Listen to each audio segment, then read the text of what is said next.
좋은 아침입니다. 오늘은 7월 11일 토요일입니다. 즐겁고 감사한 하루 되시기 바랍니다. 오늘 우리는 시편 11편 말씀을 보게 됩니다. 우리가 사용하는 대부분의 찬송들은 그 시대의 어떤 특별한 사건, 사고들을 가지고 염두에 두고 쓰여진 것은 아닙니다.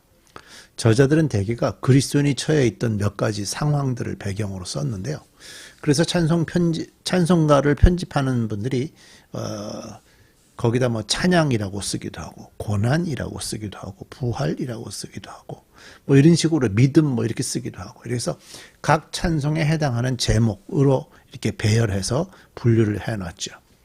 이와 마찬가지로 다윗의 시들을 읽을 때도 각 시에 어떤 사건이 배경이 되는지를 알아낼 수 있으면 참 좋지만 그것을 못 알아낸다고 해서 크게 문제가 되지는 않습니다. 자, 이 시에서부터 우리는요, 불신세계, 곧 세상 속에서 사는 그리스도인이라는 주제로 포괄할 수 있는 짧은 시들을 우리가 볼 수 있게 됩니다. 이 시는 세상의 겉모습에도 불구하고 주님 안에서 굳게 서야 할 필요에 대해서 말을 하고 있는데요. 창과 활을 든 사냥꾼들이 새들을 잡아 나선다고 예를 들고 있죠. 그들은 나무 그늘 아래서 무엇이든 사정거리 안에 들어오면 죽일 준비를 하고 기다리고 있습니다. 눈치가 빠른 사람은 산 위 은밀한 곳으로 도망할 것이고요. 바로 이것이 신자들이 의심받는 친구들에게 받는 충고라고 표현을 하고 있습니다. 시에서 자주 그렇듯이 그 다음에는 환경이 바뀌고 시는 자기가 서 있는 자리의 기초가 사라졌기 때문에 의지할 데가 없게 됐다는 협박을 받게 됩니다. 오늘날 대중매체들이 여차하면 기독교 신앙을 공격할 태세를 갖추고 있고요. 성경이나 교리에 대해서 혹은 기존의 도덕에 대해서 새로 일어나는 이론이나 유행들은 언제나 기독교의 토대에 대해서 비판적인 입장을 취하곤 합니다. 분명히 우리는 뛰어야 합니다. 가만히 있어서는 믿음을 지켜내 갈 수가 없기 때문이죠. 바로 여기에 문제가 있습니다. 그 무엇에 우리의 소망을 두어야 하나? 누구를 믿어야 하나? 오직 하나님 한 분밖에 없습니다. 우리의 터전이 어디인지를 좀 생각하면서 함께 이 말씀을 살펴보십시다. 시편 11편 1절입니다. 내가 주께 피하였거늘 어찌하여 너희는 나에게 이르기를 새야 너의 산으로 피하려무나. 악인이 활을 당기고 시위에 화살을 메워서 마음이 바른 사람을 어두운 곳에서 쏘려 하지 않느냐. 기초가 바닥부터 흔들리는 이 마당에 의인인들 무엇을 할 수 있겠느냐 하느냐. 자, 이 시에서 지금 말하고 있는 사람은요, 악인에 대한 무서움을 더 크게 만들고 있습니다. 보이지 않는 하나님보다 보이는 그 무엇에게 피하는 것이 안전하다, 이런 주장들을 하고 있죠. 악인의 은밀한 공격을 크게 부각시켜서 시인에게 권고합니다. 악인이 활을 당기고 시위에 화살을 메워서, 그러니까 악인은 시인을 향해서 언제든지 화살을 날릴 준비가 되어 있다, 이런 강조를 하고 있는 거죠. 마음이 바른 사람은 사람을 어두운 곳에서 쏘려 하지 않느냐라는 말은요, 마음이 바른 것만 의지하지 말라는 뜻을 가지고 있습니다. 악인은 오히려 마음이 바르고 정직한 자를 더욱 미워한다, 그런 의미로 충고하는 거죠. 근데 이런 얘기들은 뭡니까? 사실은 조롱입니다. 조소라고 얘기할 수 있죠. 더 나아가서 기초가 바닥부터 흔들리는 이 마당에 의인들 무엇을 할 수 있겠는가라고 말을 합니다. 그러니까 이것은 네가 죽고 나면 너의 의는 무슨 쓸데가 있느냐. 쓸데없는 의를 붙들지 말고 내 목숨을 구할 방도나 찾으라 라고 충고하는 겁니다. 의를 붙들고 살려는 시인에게 더 심한 말로 고통을 더하고 있죠. 사실 상황이 어려운 것보다 권고하는 이웃의 말이 더 무섭고 싫습니다. 이런 상황에서 우리는 내가 주께 피하였거늘 무슨 걱정할 일이 있겠냐라는 말을 담대하게 할 수 있겠습니까? 내가 주께 피하였거늘, 이런 고백이 실제 우리의 삶을 통해서 표현되어야 합니다. 자, 4절입니다. 주께서 성전에 계신다. 주님은 하늘 보좌에 앉아 계신다. 주님은 불꽃처럼 날카로운 눈으로 굽어보시고 사람을 살펴보신다. 주님은 의인을 가려내시고 악인과 폭력배를 진심으로 미워하신다. 불과 유황을 악인들 위에 비 오듯이 쏟으시며 태우는 바람을 그들 잔의 몫으로 안겨주신다. 이 시의 저자는요, 이런 사람들의 권고에 대해서 이렇게 답을 하고 있죠. 주께서 성전에 계신다. 주님은 하늘에 보좌 앉아 계신다. 주님은 불꽃처럼 날카로운 눈으로 굽어보시고 사람을 살펴보신다. 하나님께서 다 알고 계시고 다 보고 계시며 다 보호하신다는 그런 고백입니다. 그러니까 여호와께 피하는 것이 가장 안전합니다. 이거를 좀 확신해라. 그런 말씀을 하고 있는 거죠. 또 시인은 더 나아갑니다. 5절 6절을 보십시오. 주님은 의인을 가려내시고 악인과 폭력배를 진심으로 미워하신다. 불과 유황을 악인들 위에 비오듯이 쏟으시며 태우는 바람을 그들 자네 몫으로 안겨주신다.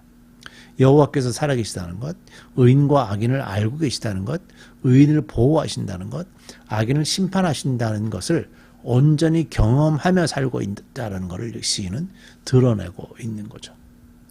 시인은 폭력을 좋아하는 악인을 두려워하지 않습니다.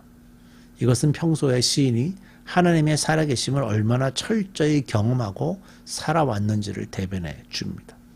사람들은 보이지 않는 여호와보다 보이는 의지할 곳이나 사람을 더 선호하죠. 그러나 시인은 보이는 그 무엇보다 보이지 않는 하나님을 더 신뢰합니다. 이것이 성도의 가장 중요한 자세입니다. 사람이나 보이는 것을 의지하는 것은 지푸라기를 잡는 것입니다. 자, 7절, 마지막 7절이죠. 주는 의로우셔서 정의로운 일을 사랑하는 분이시니 정직한 사람은 그의 얼굴을 뵙게 될 것이다. 여호와를 향한 온전한 신뢰, 그것은 모든 두려움을 이겨낼 수 있는 결정적인 능력이라고 볼 수 있죠.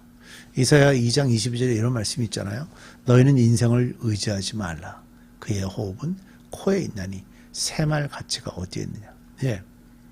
코에 있다는 말은 숨을 쉬다가 숨을 못 쉬게 되면 바로 그 인생이 끝난다는 거죠. 그러니까 우리 인생에다가 집중을 하고 살아서는 안 된다는 거예요. 사실 대다수가 그렇죠. 우리 모두가 살아있다라는 전제하에 모든 것들을 일을 하죠. 그러나 그 모든 것은 하나님이 결정하십니다. 하나님은 가장 크신 분으로 신뢰하는 사람은 그보다 작고 보잘것없는 것을 의지하지 않습니다. 주는 의로우셔서 정의로운 일을 사랑하시는 분이시다. 하나님은 의로운 자 편이십니다. 이보다 더 확실한 안전보장이 어디에 있습니까? 이것은 죽음 앞에서도 의를 붙들 수 있는 근거가 됩니다. 의인, 정직한 자 살아서나 죽어서나 여호와의 얼굴을 배울 것이기 때문에 하나님께 피하지 않고 사람들에게 피할 수는 결코 없습니다. 성경의 시를 쓸 수 있는 사람, 성경의 시를 이해할 수 있는 사람은 여호와 외에 다른 것을 의지하지 않습니다. 기독교 터전에 대한 어떤 공격들은요, 형태를 좀 약간씩 바꾸면서 오래전부터 이어져 왔지요. 지금도 우리가 너무나도 많은 사람들 또는 인터넷을 통해서, 방송을 통해서도 공격받습니다. 가장 기본적인 공격들을 받곤 하죠. 그리고 그리스도인들 역시 가르치고 치유하고 교회를 세우는 기본적인 사역에 있어서 공격을 받아왔습니다. 왜 그렇게 많은데 교회를 또 세우냐? 이런 아주 기본적인 거. 복음을 전하기 위함이다. 사람들을 하나님의 사람으로 양육하기 위함이다. 사람들의 그 아픈 마음들을 위로하기 위함이다. 이런 얘기들을 하고 있지만 그런 것들로 또 상대적으로 오히려 또 공격을 하곤 합니다. 만일 하나님께서 여러분의 터전을 닦는 이 중대한 일을 우리에게 맡기셨다면 우리는 곧 좌절하고 말았을 겁니다. 결실은 거의 없고 반박만 무수히 쏟아졌을 것이기 때문입니다. 인간의 차원에서라면 우리는 곧 손을 떼고 말았을 것이지만 우리는 하나님께서 친히 일해 가시는 길 위에 서 있는 겁니다. 우리 교회도 또 제가 이 교회를 이렇게 변화를 주는 과정에서도 많은 그런 일들이 있었던 거죠. 하나님은 우리의 부족함을 다 아시면서도 우리에게 일을 맡겨 주셨습니다. 그러니 우리는 다른 사람의 눈치를 볼 필요 없이 오직 나를 믿고 부르신 하나님 한 분 앞에서의 삶과 사역에만 정직하게 응답하시면 됩니다. 우리 기도하겠습니다. 이 세상은 우리가 하나님 앞에만 있지 못하도록 다양한 방법으로 우리를 공격합니다. 우리는 세상의 영향을 받고 살기 때문에 그런 공격들을 받으면 고민하고 불안해하고 염려합니다. 때로는 두려워하기도 합니다.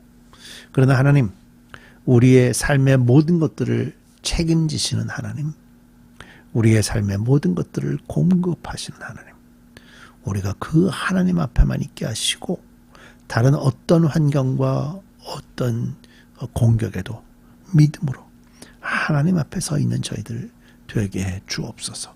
예수님의 이름으로 기도드립니다. 아멘.